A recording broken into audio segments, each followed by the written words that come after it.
Dr. Robert Duncan, a man who holds multiple degrees from Harvard and other universities in computer science and artificial intelligence. He has extensive knowledge into the world of information and psychological warfare tactics and technologies. Dr. Duncan, welcome to the show. Thank you, Alex. Thank you for having me. And it is quite a pleasure to speak on one of the few free remaining information streams on the internet. As Thomas Jefferson warned us, the price of freedom is eternal vigilance. Well, of course, what we're going to be talking about tonight is a very complicated issue and, of course, requires hours and hours and hours of investigation to even understand the surface level of the information that we're going to talk about. But just to start this off, can you give us a brief overview of both your research, the projects you've been a part of, and your education before you begin to research mind control technology? Sure. All my life, I've tried to integrate machines with humans, from bionics to robotics. And my investigation, as of late, involved virtual reality for telemedicine and telerobotics for the Army. So in order for doctors not to be put in the line of fire, they would send out a truck, and the doctor could perform robotic surgery on the patients. Enhanced reality heads-up displays using NASA's heads-up display goggles and haptic feedback gloves, which means force feedback. You can manipulate a virtual world. And this research led me throughout time to take the next step. How do you create a virtual reality through direct neural inductions? And that means inducing neural signals from the outside world, very much like the movie The Matrix, except without a plug-in wire. So this investigation about 2.5 years ago led to the topic of mind control. And you very quickly realize this technology has existed for almost 3 decades. How much of this includes the use of brain chips? Very little. Brain chips were used in many investigations, both in the Army and other military groups, but the current technology requires no brain implants whatsoever. Go ahead. There was a lot of research done on monkeys back in the 90s with Duke University, where they could get monkeys to manipulate robotic arms, play video games, and these used implants, electrodes in the brain. But that's obviously not very practical and is not the ultimate goal of mind control. You would want to have a wireless method in order to both control populations, create brave voyeurs, to manipulate the human organism, as it's called in literature, precisely, every human function. And a colonel quoted back in the 70s bragged that he could control every human function at 450 megahertz. So that is the objective of mind control. It goes under many names. From the Eastern Bloc countries, call it biocommunication technology, bioamplification, psychotronic generators creating sociopaths that go on murderous rampages, hopefully for some sort of military target, bioelectromagnetic warfare, wireless cybernetics, and the list goes on for another 3 pages. Now, you just mentioned that there were no brain chips required in creating someone to fulfill a task or influencing someone to feel a certain way. You're saying it does not require a brain chip. This is done through other means. How long have you known about this, and when did you start to investigate this?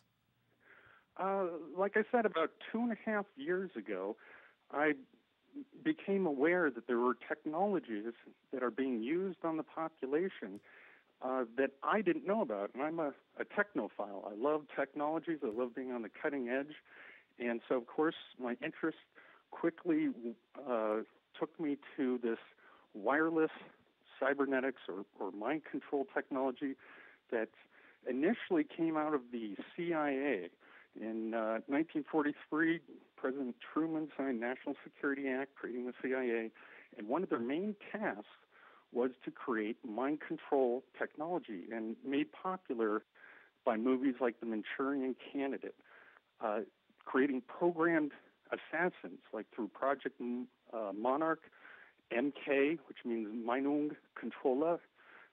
It's the German for mind control, MK Ultra, Delta, MK Surge, and the list goes on. The military often calls their experiments into controlling humans behavior modification, but none of it is for peaceful purposes. It's all to take control of the enemy's mind or machines. And currently it resides under the Directed Energy Directorate of the Air Force. They have a program called Personnel Effects, where they describe a lot of these capabilities of making the target controlling their senses in every way so that they misjudge the horizon. For instance, in JFK Jr.'s situation, that's exactly what the weapon was supposed to do. It's a weapon of delusion, illusion, and deception. Now, in terms of the large amount of people on the web that are claiming that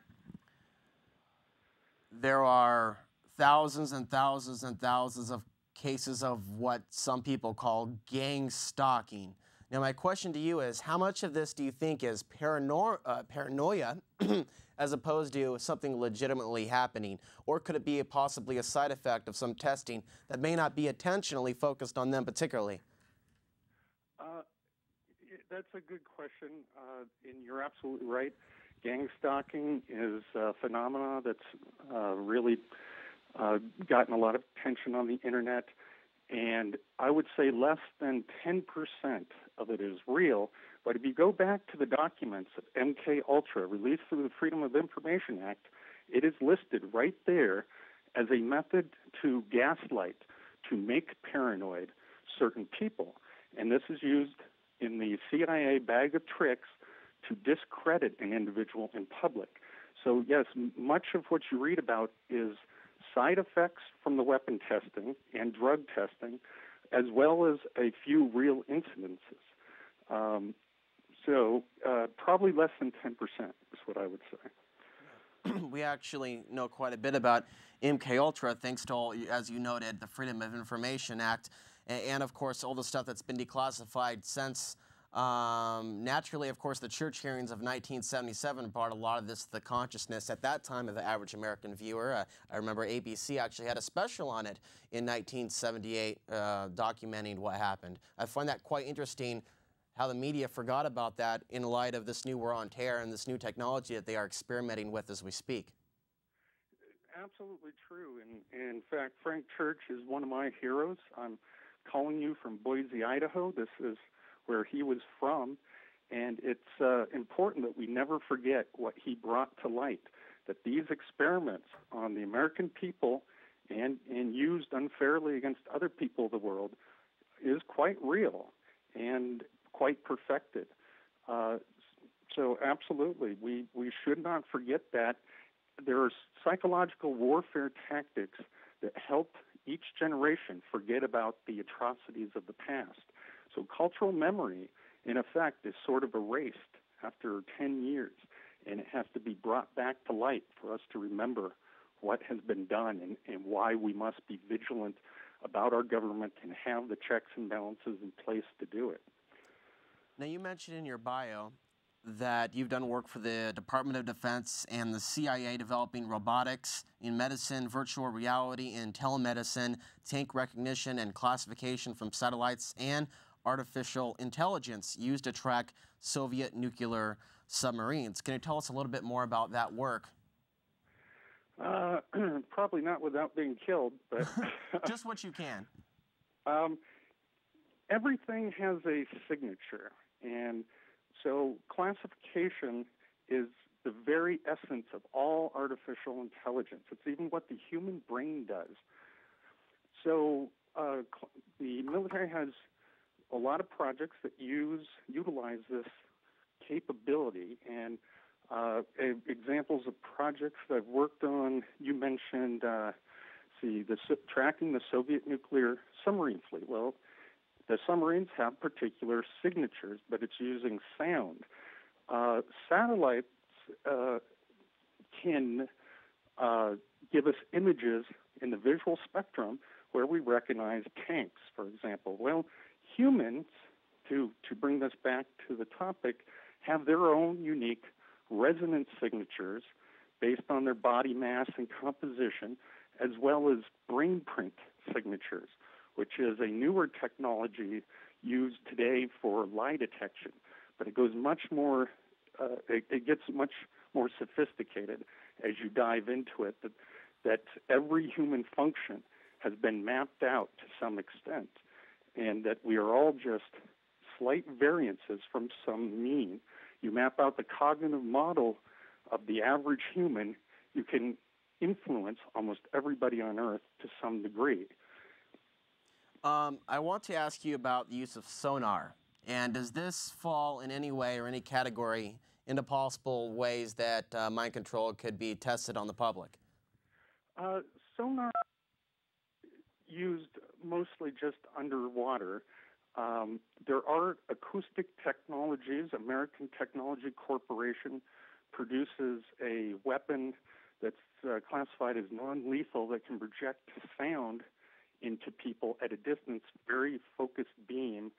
And some of the capabilities are often called voice of God weapons. So you can trick somebody into believing they're hearing the voice of God. You can brainwash them to do almost anything. The Sony Corporation has 4 patents in the patent office for direct neural stimulation for gaming applications that utilize ultrasonics, which causes a mechanical deformation in the ion channels of neurons. And you can time it just right, you induce a signal or a virtual a reality experience. There's another company, Japanese Telecom, that has a pair of headphones that actually induces a small electric current into the inner ear, and with a joystick, you can control somebody's movement due to balance. So there are a lot of applications that are already coming out in the civilian world that are about 30 years behind the military technology. And now the information is coming out. The things that we thought were theories 10 years ago are now things that they brag about on Defense Tech and other related publications. The reason I brought up sonar is because I do understand that, there are certain similarities that humans have with other mammals. And in terms of whales and dolphins, we've seen a large number of them washed up upon the shore in Texas recently from the use of sonar. And I just wonder sometimes if there's any way that humans could also be affected by the same technology that clearly is affecting other members of the mammalian kingdom.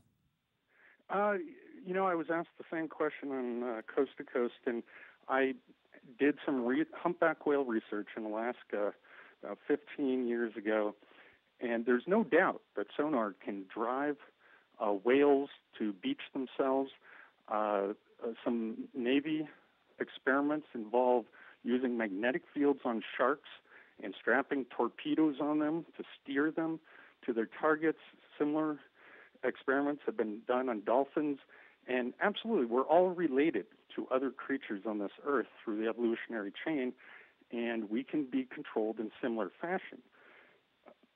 Now, I want to get back, and thanks for explaining that, but what you were just about to explain before that was also important. I think we should move into the directed energy weapons. We have some slides ready on the screen, and I want to talk a little bit about what you were talking about. That is the implanting of a thought, a feeling, an emotion, some sort of reaction. What we do know and what we can stand by in terms of evidence and facts is that the technology does exist, the electromagnetic weapons to create a feeling of heat within the human body, entirely paralyze an entire crowd. They call them the paralyzing spotlights. There are also the sonic weapons that you talked about as well, the sound weapons, which they had at the RNC in 2004. There are so many of these different forms of technology that relate back to directed energy weapons. How exactly does this work in terms of technology interfacing with the human mind? on a gross scale, you can affect people's behaviors. And back in 1976, on the 200th anniversary of this country, the Russians started beaming a very powerful psychotronic signal over the population. And the Army intelligence came forward and said, we aren't really sure what this is about, but it looks like they're trying to lull the population into a hypnotic state, relax them.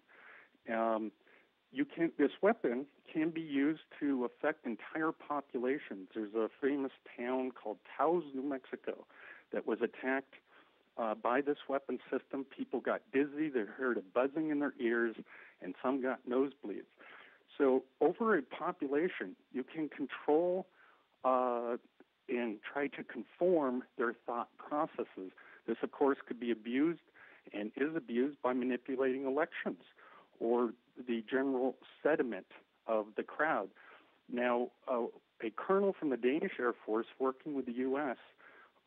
Back in the 70s again claimed that he observed a person who was being beamed with radio frequency energy from the next room, that they could induce any emotion into him.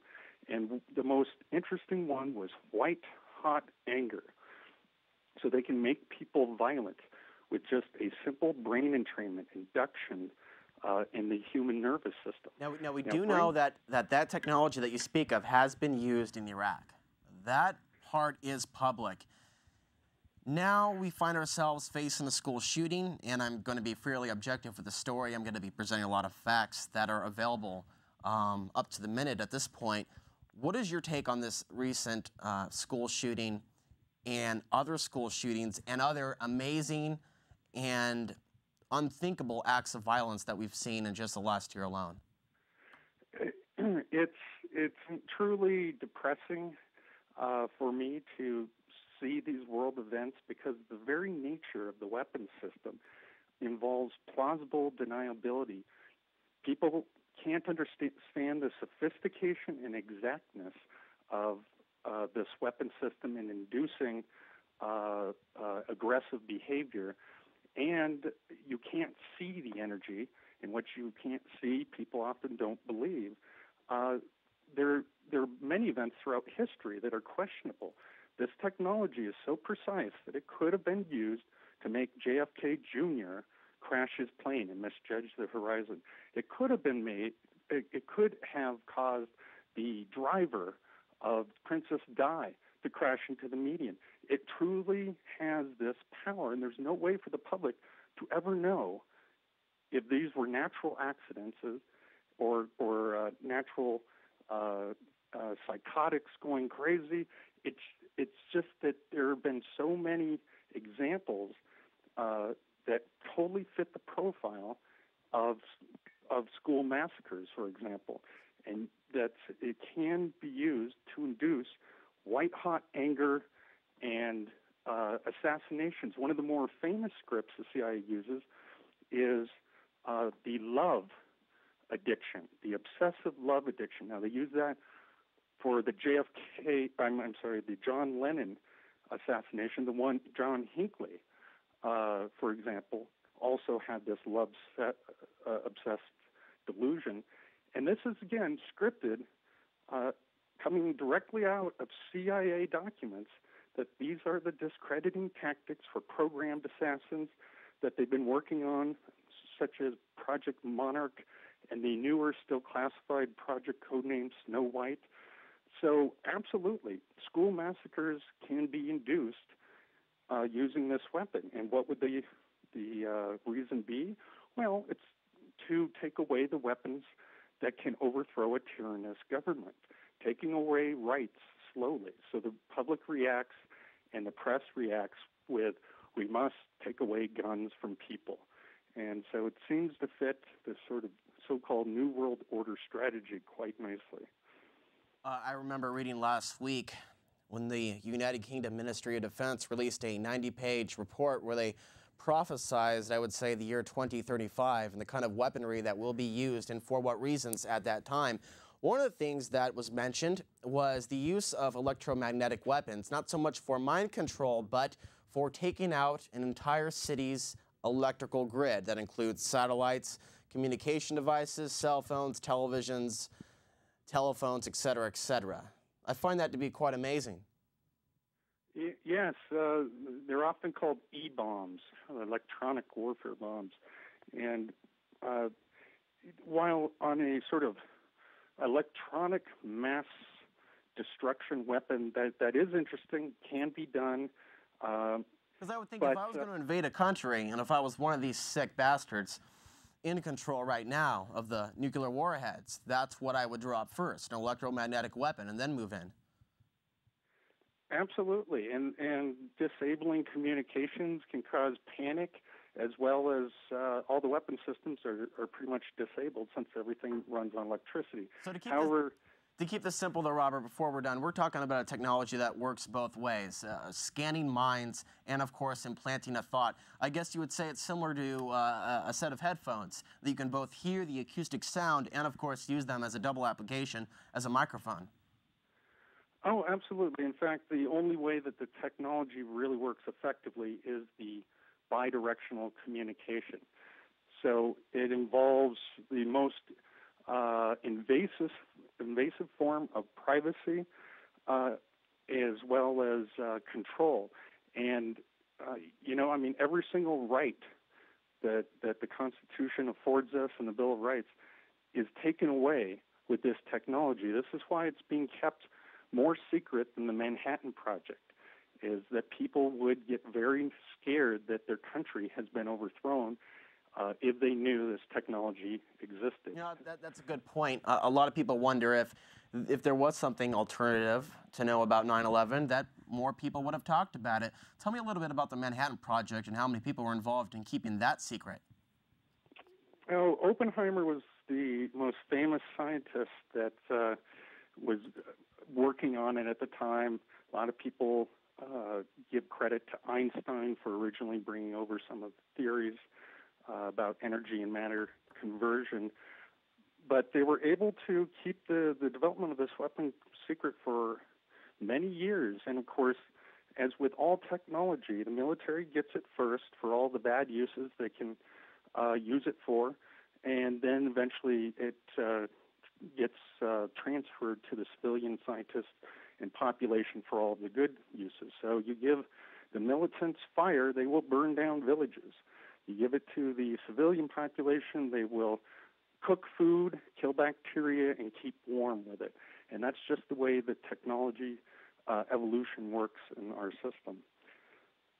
I want to thank you very much for coming on the program and providing us with the information that you could in the short span of time. I know I learned a little bit more, and I hope others did as well. For more people that want to learn more, where should they go? They can go to a couple websites. Hopefully you'll post a couple links on yours. But there is the American Cognitive Liberties Association, which I recommend.